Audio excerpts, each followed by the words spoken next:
የአዲስ አበባ ጉዳይ በሀገራዊ ምክክር ጉባኤው ላይ ከፍተኛ ውጥረትን አስነስቷል። አዲስ አበባ የኦሮሞ ከሆነች ፋኖን እንቀላቀላለን ሲሉ የአማራ ክልል ባለስልጣናትና ተወካዮች አስጠነቀቁ።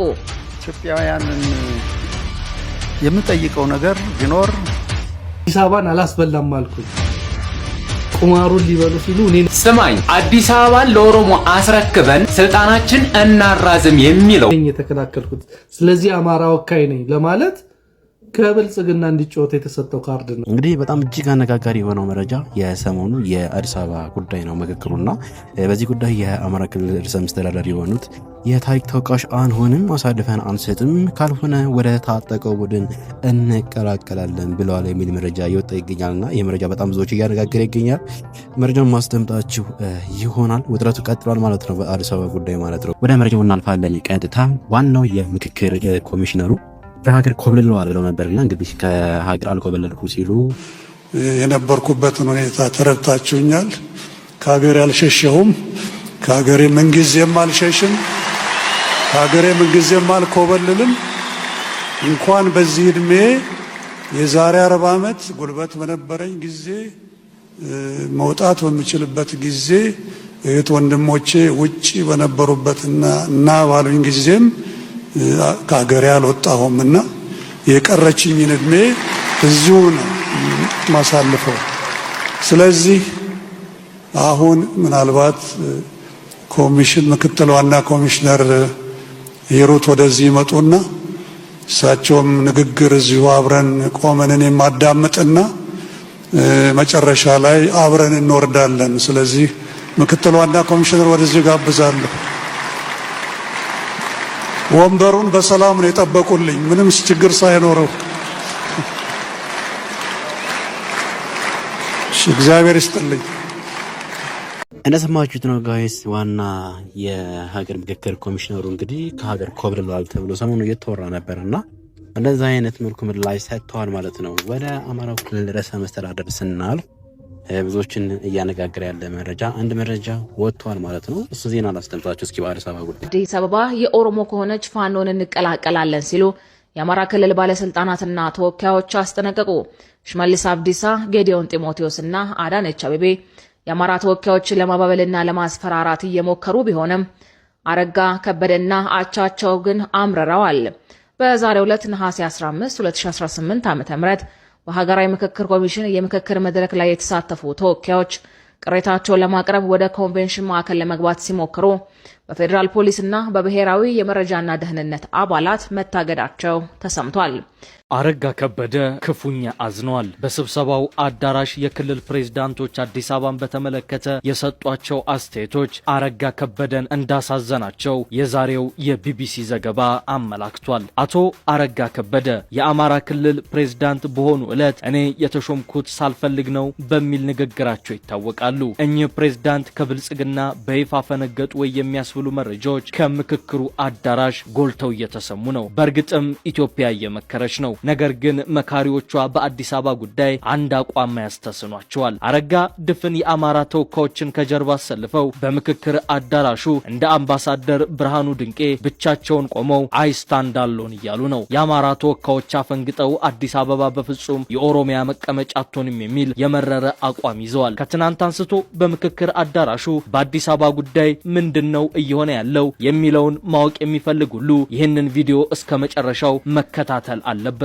በስብሰባው አረጋ ከበደ የተናገሩት የአማራ ተወካዮች በአንድነት የያዙት አቋም፣ በክልል ፕሬዝዳንቶች በኩል የቀረበው ንግግር እነዚህ ሁሉ አዳራሹን የናጡ ትዕይንቶች ናቸው። የክልል ርዕሳነ መስተዳደሮችና ሌሎች ተሳታፊዎች የውሳኔ ሐሳብ በሚያቀርቡበት ወቅት አንድ ኮሚሽነር ሂደቱን አቋርጠው እኛ የጠየቅነው የመፍትሄ አቅጣጫና ምክር እንጂ አንደኛውን አማራጭ ምክር ሐሳብ ብቻ ደግፋችሁ አስተያየት እንድትሰጡ አይደለም፣ አካሄዱ መታረም አለበት ማለታቸውን የቢቢሲ ዘገባ ይጠቁማል። ይህን ሲሉ ከአዳራሹ የተደራጀ የተቃውሞ ጉሩምሩምታ ተነሳባቸው ሲሉ አንድ የስብሰባው ተሳታፊ ይናገራሉ። በዚህ ሁኔታ ውስጥ የአማራ ክልል ርዕሰ መስተዳደርና ምክትላቸው ከሌሎች አቻዎቻቸው ጋር በመሆን የተለየ ንግግር አድርገዋል። እነዚህም በንግግራቸው ኮሚሽኑ የአንድ ወገን ስሞታ ብቻ ነጥሎ ማቅረቡ ስህተት ነው፣ ጉዳዩ የሁሉም ኢትዮጵያውያን ሆኖ ሳለ የሁለት ወንድማማች ህዝቦች አለመግባባት አስመስሎ ማቅረብ አይገባም፣ የክልል የክልል ፕሬዝዳንቶች የተናገሩበት ወገንተኝነት የተሞላበት መንገድ ያሳዝናል ማለታቸውን የዛሬው የቢቢሲ ዘገባ ያመላክታል። በእርግጥም ባለፉት 2 ቀናት ማለትም ነሐሴ 13 2018 እና ነሐሴ 14 2015 ቀን በምክክር አዳራሹ አዲስ አበባን በተመለከተ የተስተዋሉት አዳዲስ ትዕይንቶች የምክክሩን አዳራሽ እየናጡት ይገኛሉ። ምክክሩ አሁንም እንደቀጠለ ቢሆንም የአዲስ አበባ ጉዳይ ግን ከፍተኛ ግብግብና ትኩሳትን የፈጠረ ክስተት ሆኗል። በእርግጥም ባለፉት 2 ቀናት በምክክሩ ውስጥ ማን ምን አለ፣ ምንስ አቋም ያዘ፣ የአማራ ተወካዮች ተነጥለው ለምን አፈነገጡ፣ አቶ አረጋ ከበደና ተወካዮቻቸው በምክክር አዳራሹ ምንድነው የተናገሩት የሚለውን በዝርዝር እናስደምጣቸዋለን። በዚህ ሰዓት የአዲስ አበባ ጉዳይ በሀገራዊ ምክክር ጉባኤው ላይ ከፍተኛ ውጥረትን አስነስቷል። በሀገራዊ ምክክር ጉባኤው ላይ የኦሮሚያ ክልል ተመካካሪዎች አዲስ አበባ የኦሮሚያ ክልል መቀመጫ መሆኗ በህገ መንግስቱ ይካተት የሚለው ጥያቄ አማራጭ የሌለው ምክረ ሀሳብ ሆኖ ካልተያዘ ከጉባኤው እንወጣለን በማለት ማስጠንቀቃቸው ተሰምቷል። የሀገራዊ ምክክር ኮሚሽኑ በበኩሉ የክልል ተወካዮችን ሰብስቦ ቅሬታውን ያቀረበ ሲሆን መፍትሄ የሚፈልግ የ24 አባላት ኮሚቴም ተዋቅሯል። በዚሁ ጉዳይ ላይ ሌሎች በርካታ ተሳታፊዎች ቅሬታው ሂደቱን ወደ ኋላ የሚመልስ ነው ሲሉ ተቃውሟቸውንም አሰምተዋል። ከተያዙት 476 ምክረ ሀሳቦች ውጪ አዲስ ነገር ከተጨመረም ራሳቸውን እንደሚያገሉ የወሰኑም አሉ ተብሏል። በአሁኑ ሰዓት ኮሚሽኑ በየአጀንዳዎቹ የተጠናቀቁ ምክረ ሀሳቦችን በማዳመጥ ላይ ሲሆን የተዋቀረው ኮሚቴ ያቀረበው የመጨረሻ መፍትሄ ግን እስካሁን በግልጽ አልታወቀም። ሁሉም ነገር ሲዝን አለ ማለት የምትታመንበት ሲዝን አለ፣ የማትታመንበት ሲዝን አለ። ንግድህን ማሳለጥ ያለብህ የእምነት ንግድህን ራስህ ነህ። እኔ አሁን ብልጽግና ምንም ነገር ቢያደርግ አላም ነው። የእውነት ለመናገር ከሰማይ መልአክ መጥቶ ብልጽግና አንድን ነገር በቅንነት ነው የሚያደርገው ቢለይ ትረስቶ የለኝም። ምክንያቱም በጣም በደስታ ያለቀስኩባቸውን ወራት ልክ ፍቅረኛውን አታሎ የሚፈልገውን ካገኘ በኋላ ሂጅ ወደዛ እንደሚላት ጎረምሳ ብልጽግና እንደዛ ነው የተጠቀመብን። ኢቭን ዘላለም አብረን የምንኖር አንመስልም። የብልጽግናን አካሄድ ስትመለከቱት ላይክ ጣና ኬኛ ብለውና በየነለማ ምናምን ሄዱ ቲም ለማ የሚባለው ሁላችንም በደስታ አለቀስን። ያለቀስነው ምንድነው? ኦሮሞ ጣና ኬኛ አለ። ስለዚህ በቃ የአንድነት ስፒሪት ኢትዮጵያ ውስጥ እንተልል ነው ብለን ነው በደስታ ያለቀስነው። ከዛ በኋላ ሽመልስ አብዲሳ በስንተኛው ጊዜ ወጣ አባይን ተሻግረን ሄደን ቁማር በልተናቸዋል ብሎ በጣም የከበረውን ነገር አግማማው፣ አዋረደው። እግዚአብሔር ያሳያቸው። ከዛ በኋላ አብይን አምነን ለእርሱ የተወረወረ ቦምብን ቀልበን ሞትን። ከዛ በኋላ አዲስ አበባ ስቲል የፊንፊኔ ምናምን እያለ ሊያምታታን ይሞክራል። ከዛ በኋላ ገቢዎች፣ መሬት አስተዳደር እንደሚሰለቹኝ አውቃለሁ። እዛ ስንሄድ የጥላቻቸውን ጥግ እንመለከተዋለን። አብይ ካቢኔውን ለመቆጣጠር እንኳን ኢንተረስት የለው። ከዛ በኋላ የአማራ ማህበረሰብ አዲስ አበባ አታልፍም ብሎ ጓጽዮን ላይ መኪና ቆሞ ከዛ በኋላ ሸኔ ብሎ የለቀቃቸው ሰዎች ህዝብ እያፈሱ በንግድ ባንክ ገንዘብ እንዴት እንደሚያስልቁ እናውቀዋለን።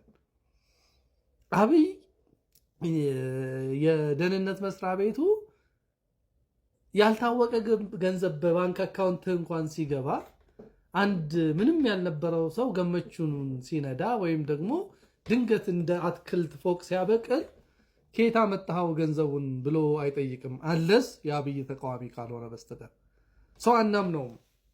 ሊትራሊ የብልጽግና መንግስትን ዋና ስትራቴጂው ማጭበርበር ነው፣ ማታለል ነው።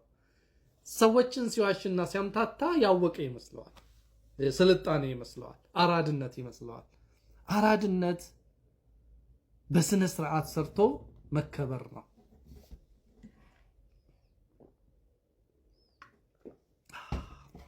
እና ዛሬ አረጋ ከበደ መጥቶ የአማራ ክልል ተወያዮች ከምክክሩ ወጡ ሲለን ከሁለት አንዱ ነው። አንደኛ ሌጂቲሜት ነው፣ አያችሁ ምክክሩ እንደዚህ ሰዎች የተፋጩበት ነው የሚል የምክክሩን መልካም ገጽታ ግንባታ ለማሳየት እየሞከሩ ነው ብለን የምንወስደው። ሶ ሌጂቲሜት ነው ምናምን ሊሉ ነው። ሌጂቲሜት አይደለም፣ አፖይንትመንት ነው። የትኛውም ክልል ተወካዩን አላከም። የትኛውም የፖለቲካ ፓርቲ፣ የትኛውም ኦፖዚሽን ግሩፕ ተወካዩን አላከም። ይሄ ናሽናል ዲያሎግ አይደለም፣ ናሙና ነው። ናሽናል ዲያሎግ እንደዚህ ነው ብለው ድራማ እየሰሩልን ነው። ሶ አረጋ ከበደ ሌጂቲሜት እንደሆነ ለማሳየት የተቀጠለ የድራማው ሌላ ክፍል ነው እንጂ አረጋ ከበደ ኢንተግሪቲ ኖሯቸው እንዲያው አብይን የሚቃወሙበት ወኔ ኖሯቸው ብልጽግናን የሚቃወሙበት ወኔ ኖሯቸው አይ እዚህ ስብሰባ ላይ አልሳተፍም ብለው ጥለው ወጡ ብትሉኝ አላምናችሁ። ምክንያቱም ብልጽግና የመታመን ዲኤንኤውን አጥቷል። በቃ በንግዱ ላይ ከስሯል። እምነት የለንም ኢትዮጵያውያኖች። ተቃዋሚዎች እምነት የላቸውም፣ ደጋፊዎቹ እምነት የላቸውም። ኢቭን የብልጽግና መሪዎች ቤተሰቦቻቸው በብልጽግና ላይ እምነት የላቸው። ትላልቅ የቢሮ ሰዎች ምን ይሏቸዋል መሰላቸው? ሴረኛ ካልሆንክ እኮ የትም አትደርስም፣ ሴራ ያስፈልጋል ምናምን ይሏቸው። this is stupidity, pure stupidity። ሰው አረጋ ከበደ ሌጂቲሜት ለማድረግ ሌላኛው ቅጥያ ነው የመጀመሪያው። ሁለተኛ ደግሞ በአማራ ማህበረሰብ ዘንድ የጣውን የታማኝነት ንግድ ኪሳራ ለማካካስ ይኸውላችሁ፣ አያችሁ የአማራ ጠበቃ ነኝ፣ አዲስ አበባን አላስበላም አልኩኝ፣ ቁማሩን ሊበሉ ሲሉ እኔ ነኝ የተከላከልኩት፣ ስለዚህ አማራ ወካይ ነኝ ለማለት ከብልጽግና እንዲጫወት የተሰጠው ካርድ ነው። በቃ እንቀበለው። በነገራችን ላይ በዚህ ሌቭል መነጋገር መጀመራችን አገራችንን ያድናታል። አይሆንም። አረጋ ከበደ ሌጂቲሜት ለመሆን ከአማራ ክልል መከላከያ ይውጣ፣ ካሉት ታጣቂዎች ጋር ተደራድረን የአማራ ክልልን ሰላም እናደርጋለን። አማራ ክልል ላይ እየተደረገ ያለው ኢኮኖሚክ ሳቦታጅ፣ ማህበራዊ ሳቦታጅ፣ የትርክት ሳቦታጅ ሊበቃ ይገባል። ውጡ። የአማራ ክልል በክልሉ ህዝቦች በራሳቸው ድርድር ሰላም እንሆናለን ብለህ ብልጽግናን ኦፖዝ ስታደርግ ያን ጊዜ እናምናለን። ያን ጊዜ እስር ቤት ነው የሚጠብቅህ። ያው የሙስና ኬዝ አይጠፋም። ስለዚህ እቺ ንግድ ነች። ባይዘወይ ተመሳሳይ ለአብን እኔ ባይዘወይ እነ የሱፍ ኢብራሂምን ምናምን በጣም አክብራቸዋለሁ፣ በጣም ወዳቸዋለሁ። ሁለተኛና ሶስተኛ አራተኛም ቻንስ ያስፈልጋቸዋል ብዬ ከማመን ነው። ምክንያቱም ልምድ በቀላል ገንዘብ አይደለም የሚተመነው። ሰው እድል ያስፈልጋቸዋል። ማህበረሰቡ ይቅርታ ሊያደርግላቸው ይገባል ብዬ አስባለሁ። ነገር ግን በሴራ ጨዋታ መሆን የለበትም። በቁማር መብላትና መበራት መሆን የለበትም። አም ሶሪ እንደዚህ አይነት ስህተት ሰርተናል፣ ከህዝባችን በተሳሳተ መንገድ ሄደናል ብለው ኮንፌስ ሊያደርጉ ይገባል። በድብቅ እየሰሩ ያሉት ነገር ካለን ያላቅ በፊት ለፊት ግን ህዝቡ ሪጀክት አድርጓቸዋል አብንን እንደ አብን። ስለዚህ ምን ማድረግ አለባቸው? ከህዝባቸው ጋር ኮምፕሮማይዝ አድርገው መታረቅ አለባቸው። ለማንኛውም አረጋ ከበደ የተቀባይነት ንግድ ነው እንጂ ያካሄደ ያለው ሪሊ ሀቀኛ ነው ብዬ አላምንም። ኦፒኒየን ነው። ስማኝ፣ አዲስ አበባን ለኦሮሞ አስረክበን ስልጣናችን እናራዝም የሚለው የአብይና ሽመልስ ሴራ የከሸፈው በአማራው ተቃውሞ ነው። አሁንም ሌላ መርዝ እየረጩ ነው። እቅዳቸው ግልጽ ነው። የኦሮሞን ህዝብ ፊንፊኔያችሁን ተነጠቃችሁ ብለው በማነሳሳት አማራን ደግሞ እርስ በርስ በማባላት 4 ኪሎን እድሜ ልካቸው ሊቆዩበት ይፈልጋሉ። የአማራ የብልጽግና አመራርና የአማራ ፋኖ እርስ በርስ ሲገዳደሉ እነሱ በወንበራቸው ላይ ይደላደላሉ። አማራ ወይ በሞት ይስማኝ፣ ሟቹ አንተ ነህ፣ ገዳዩ ወንድምህ። ምኑን ነው የምትበቀለው? የጠላት ደም የታለና ነው የራስን ወንድም ደም የምታፈሰው? ያለፈው ጥፋት ይብቃ። አሁን አማራጭ የሌለው ብቸኛው መንገድ መናበብ ነው። በአማራ የብልጽግና አመራርና በፋኖ መካከል መናበብ ከተፈጠረ ነገ የምንቆዝምባት ሀገር አትኖርም። መናበብ የመዳኛችን ብቸኛው ስልት ነው። መናበብ ክደት ሳይሆን ህልውናን የማስከበር ጥበብ ነው። ጥያቄ ለእናንተ ነው። አማራ የሚጠፋው በአብይ ሴራ ነው ወይስ በራሳችን መናበብ ማጣት? መልሳችሁን ኮሜንት ላይ አስቀምጡ። ይህ ቪዲዮ ለሁሉም አማራ እንዲደርስ ሸር አድርጉት።